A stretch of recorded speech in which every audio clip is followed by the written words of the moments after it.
Welcome to downtown Los Angeles. For the next few minutes, we're going to explore the historic center of one of the most recognizable cities in the world.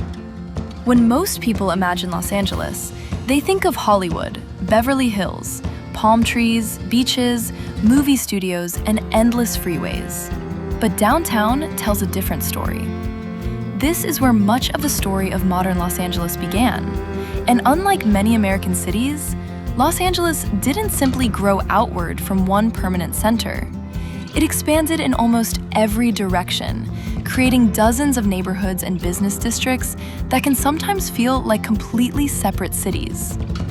Downtown is where many of those different versions of Los Angeles collide. One of the first things you might notice about downtown Los Angeles is the architecture. A glass skyscraper can stand next to a building that's nearly a century old. There are traces of Beaux Arts architecture, Art Deco, Spanish influences, mid-century modernism, industrial warehouses, and contemporary towers. Sometimes several completely different periods of Los Angeles history can exist on the same block.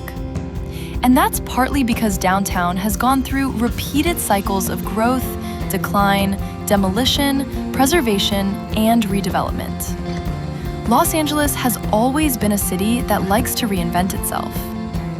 In the late 19th century, Los Angeles was still relatively small. It's difficult to imagine today, but in 1880, the entire city had only around 11,000 residents. 20 years later, that number had grown to more than 100,000. And by 1930, Los Angeles had crossed the 1 million mark. It was an extraordinary transformation. People arrived from across the United States and around the world, attracted by the climate, available land, agriculture, oil, manufacturing, and eventually the rapidly expanding entertainment industry. Los Angeles was becoming a place where people came to start over. That idea of reinvention became part of the city's identity. During the early 20th century, downtown was the undisputed commercial and entertainment center of Los Angeles. Before shopping malls, before suburban business districts, and before Hollywood became internationally synonymous with entertainment, downtown was where enormous numbers of Angelenos came to work, shop, eat, and be entertained. Streetcars filled the roads. Department stores attracted shoppers from across the region. Banks and office buildings rose along major commercial streets, and elaborate theaters entertained thousands of people every night. Los Angeles once had one of the largest electric railway systems in the world. At its peak, the Pacific Electric Railway, famous for its red cars, operated across a huge network connecting communities throughout Southern California. There were also local yellow cars that served central Los Angeles. Before the freeway became the defining symbol of transportation in LA, rail was a normal part of everyday life. That's one of the more surprising facts about Los Angeles. The city that became famous for cars was once filled with electric trains. Eventually, that changed. Automobile ownership increased dramatically. New roads were constructed, freeways began cutting across the metropolitan area, and development spread farther and farther away from the traditional center. Los Angeles became increasingly decentralized. Instead of one dominant downtown surrounded by residential neighborhoods, multiple centers developed across the region. Hollywood, Century City, Beverly Hills, the West Side, the San Fernando Valley, and many others. That decentralization helped create the enormous urban landscape that defines Los Angeles today.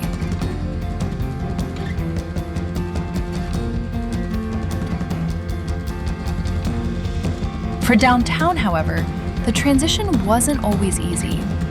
As businesses and residents moved elsewhere, parts of downtown entered long periods of decline. Buildings that had once represented wealth and modernity became outdated. Some were demolished. Others were abandoned or converted to cheaper uses. But something interesting happened as a result. a surprising amount of historic architecture survived. In some areas, you can still find entire groups of buildings constructed during the first decades of the 20th century. That's one reason downtown Los Angeles has such a distinctive visual character. It isn't frozen in one period, it's layered. Those layers have also made downtown extremely useful to the film industry. Los Angeles has spent more than a century pretending to be other places.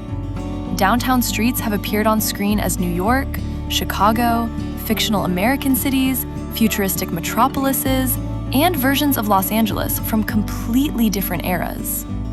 A single block can sometimes play several different cities, depending on the camera angle, production design, lighting, and visual effects. So even if someone has never physically visited downtown Los Angeles before, there's a good chance they've already seen parts of it on screen.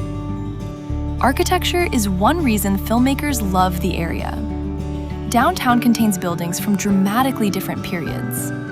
Early 20th century facades can suggest an older American city. Art Deco architecture can instantly evoke the 1920s and 1930s. Glass towers can create a modern corporate environment. Warehouses and industrial streets can become almost anything. And at night, neon signs, headlights, reflections, and illuminated skyscrapers can transform the same streets again. For cinematographers, downtown Los Angeles is almost like an enormous outdoor backlot. Except people actually live and work here. Another fascinating part of downtown is its relationship with height. For much of the 20th century, Los Angeles had restrictions that kept most buildings relatively low. As those restrictions changed, the skyline began growing upward. But another rule influenced its appearance. For decades, tall buildings in Los Angeles were generally required to include rooftop helicopter landing facilities. That helps create the flat-topped skyscrapers that became characteristic of the downtown skyline. Those requirements were later changed, allowing architects much more freedom in designing the tops of new towers. So even the shape of the skyline tells a story about how the city's rules evolved. Los Angeles also sits in earthquake country. That fact has had a major influence on how the city is built. Southern California lies near a complex network of faults, and major earthquakes have repeatedly changed construction standards. Modern skyscrapers are engineered to move. During an earthquake, a tall building isn't necessarily supposed to remain perfectly rigid. Controlled flexibility can help it absorb energy. For someone standing inside a high-rise during a significant earthquake, that movement can be unsettling.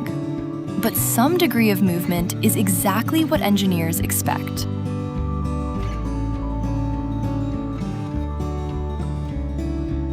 Of course, the ground underneath Los Angeles has influenced the city in another way as well: oil. During the late 19th and early 20th centuries, Southern California experienced an enormous oil boom. Oil fields appeared throughout the Los Angeles basin, sometimes directly beside residential neighborhoods. At various points, Los Angeles County became one of the world's major oil-producing regions. And remarkably, oil extraction never completely disappeared from the urban landscape. Even today, active or historic oil infrastructure can be found hidden among ordinary parts of Los Angeles. It's an unusual reminder that underneath one of America's largest cities lies a landscape shaped by geology and natural resources. Downtown has also always been shaped by immigration. Los Angeles grew through waves of people arriving from Mexico, Asia, Europe, other parts of the United States, and eventually nearly every part of the world. That history can still be seen in the communities surrounding downtown. Chinese American, Japanese American, Mexican American, Korean American, Filipino American, and many other communities have all contributed to the culture of Central Los Angeles. Languages, food, architecture, businesses, music, and traditions overlap constantly. This is one reason Los Angeles can change so dramatically within just a few blocks. Even the name Los Angeles reflects the city's Spanish and Mexican history. The settlement that eventually became Los Angeles was founded under Spanish rule in 1781. California later became part of independent Mexico.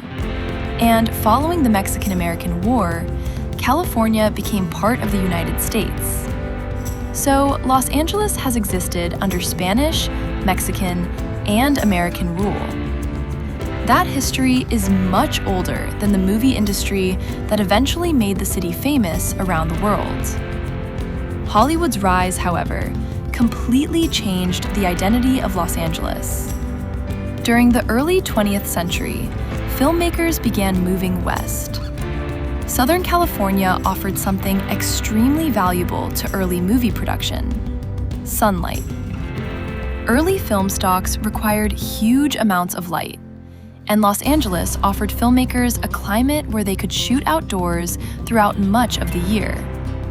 The region also offered beaches, mountains, deserts, farmland, cities, and open countryside within relatively short distances. A production could create many different worlds without traveling very far. Soon, Los Angeles wasn't simply a growing Western city. It was becoming the center of a new global industry. And that industry helped create one of the strangest things about Los Angeles: the difference between the real city and the imaginary one. Millions of people around the world know Los Angeles before they ever visit it. They know it through movies, television, commercials, music videos, video games, photography, and social media. But the real Los Angeles is often very different from the version people expect. It's denser in some places, more industrial in others, more culturally diverse, more chaotic, and much larger. Downtown makes that contrast especially visible.